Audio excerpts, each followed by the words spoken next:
heard something horrible. Something got unleashed. The CBC or the CDC or the CDS, whatever they call it, Center for Controlled Diseases, whatever. They need to get a hold of this real quick. Watch this. So when you say they're not wrong, I want to ask you specifically, look, some of them had said they would come out and not come before Congressman Lewis, but there is no doubt that when he came out and said that Trump was not a legitimate president, that is when we started seeing people come out in scores and saying, we're not coming. He said that Trump is not a legitimate president because he says the Russians participated in helping Trump get elected. And look, they didn't just help Trump. Their hacking of the DNC cost you your job as chair of the DNC. So let me just ask you this question directly. Do you believe Trump is a legitimate president? What I believe is that there's no question that the outcome of this election was affected by the Russian interference with the campaign, and because our intelligence community has unequivocally stated that Russia's intent was to influence the outcome of the election in favor of Donald Trump, I believe, one, that the investigation that the United States Senate is going to do into the relationship and interaction potentially between the Trump campaign and Russian officials, that's essential. Yeah. But I think there's no question that the outcome of this election was affected by Russian interference with the campaign. No. That's right. Debbie Wasserman Schultz is at it again. Oh, God. Please, please, please, Debbie Wasserman Schultz, just shut up. Be quiet. Don't say another word. You got the nerves to say that you believe Trump is an illegitimate president. Well, the person that you ran in the campaign was illegitimate because she cheated. You and the entire DNC and Hillary Clinton cheated your way to the nomination. So now you're crying about Russia maybe cheating, Russia maybe influenced. Let me tell you something, Russia didn't influence my mind to not vote for that horrible, terrible, corruptible candidate that you have. Now most in my eyesight, most politicians are a little corrupt because they sell out to the money, to the donors, and forget about the people. But in this case, for you to open your mouth on anything, you should be in jail. Isn't there a crime against election fraud or election tampering or suppression of election or whatever? Isn't there a crime? I'm going to find out about it. And when I find out about it, I'm going to rally people around to do something about that. She should not be in office. She should not be running anything. She shouldn't be running her mouth. She need to be quiet. Go somewhere. Hide under the rock. Please leave, or we're going to cause you to leave. Please leave, or we're going to cause you to leave. We're going to end your career as a politician, period. You are the most corrupt politician. Number one, you should have been running Hillary campaign when you ran her. Should have been the DNC when you ran her campaign in 2008. You guys are too close together. You and Brazil and everybody at the DNC was using every hook and crook tool to give her the advantage, closing the primaries, tricking the system of the caucuses and things like that. You're the responsible for Trump. You, Debbie Wasserman Schultz, because had you played fair and gave Bernie the same fair chance, Bernie would have won, and he would have beat Trump because he was beating Trump over 10% in the polls. You are the reason. You are part of my dumb DNC mistake series coming, and you're part of my punk politician series. You are a punk politician. You played with the process, you manipulated the election process. Don't you dare go on TV talking about another country influence. There's no fingerprints, there's no evidence of another country influence. And who are we to talk about influence election when we always influence other countries' election? If it ain't Israel, it's Palestine. If it ain't Palestine, it's Libya. If it ain't Libya, it's Afghanistan. Come on, we Americans don't need to be talking about no country influencing. Now, nobody influenced. Yes, you may have had a few hackers from Romania that hacked into the DNC files and exposed lies and corruption in the DNC. My hat's off to them. We need more people doing that. Now, I'm not a proponent of hacking. I teach on identity theft and things like that. I don't promote hacking, but I do promote people unveiling the truth, uncovering the darknesses in our own freaking government.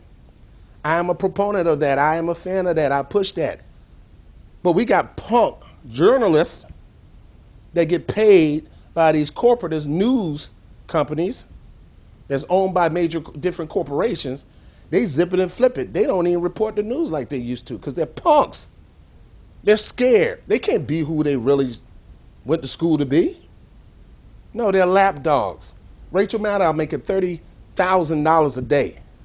$30,000 a day. And you know, wonder why she's talking about Russia and not talking about the water in Flint, Michigan, or talking about Louisiana, stuff that's going on in America? I don't give a crap about what's going on in no other country right now. I care about what's going on in this country.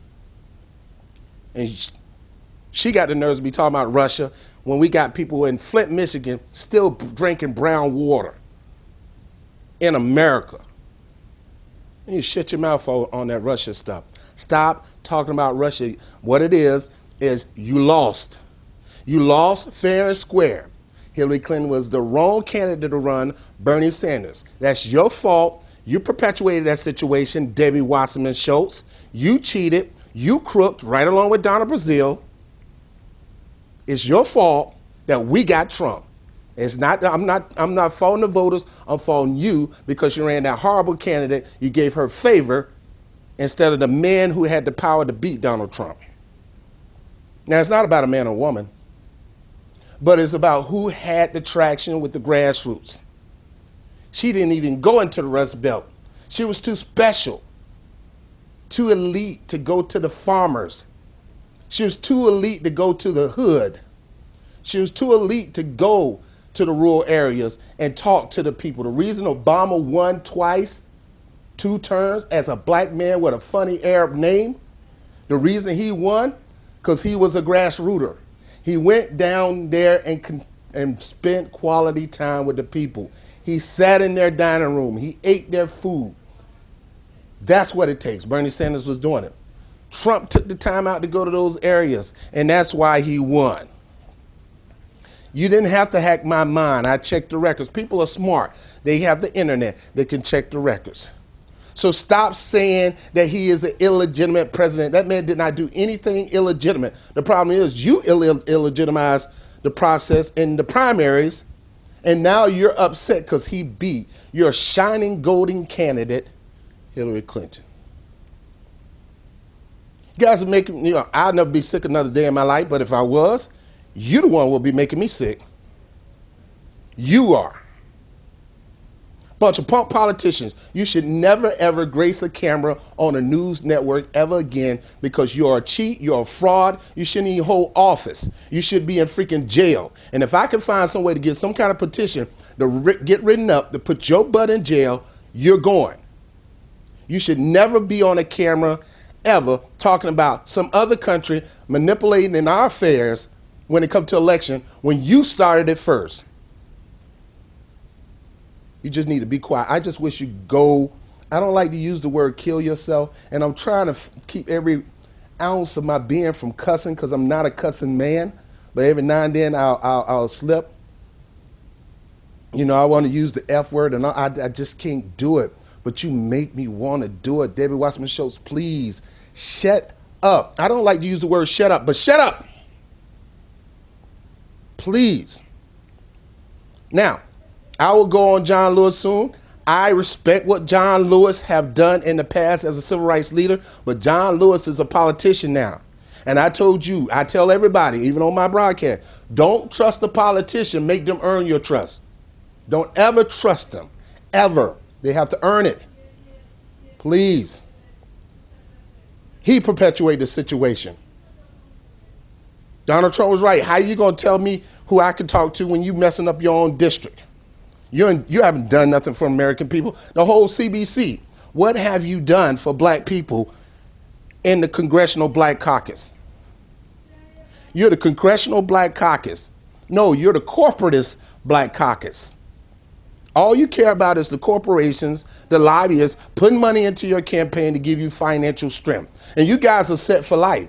You're going to continue to get a salary for the rest of your life. You're going to continue to get health care the rest of your life. You're going to continue to get your prescriptions free for life. You're set, you're set, you're set. But the people in your district are not, they're struggling. What are you doing to help them out? Now, to me, your past is your past. I mean, I don't care. I got a bad past. Trump got a bad past. Obama got a bad past. I care about what you do today. What are you doing today? I could do more on this freaking camera than you ever do. Because all you do is go to Washington, D.C. and collect the check, and you don't come back and do nothing for these people. Now, I thought about running for office, but I'm a commentator. I'm not going to run for office. At least I don't think that's in the higher plan for my life. But I'm tired of you punk politicians, and you sitting over here trying to act like you're progressive, and you're not. You stab the people in the back. And that's what you did, Debbie Wasserman Schultz. So you are a chief punk politician. You need to be quiet, zip it and flip it, shut up, don't talk no more, be quiet. Your whole persona is fraud. And you need not be in office. You need to sit your butt down and resign, or you're going to have the police of America coming after you. Punk politician, you, Debbie Wasserman Schultz. Peace.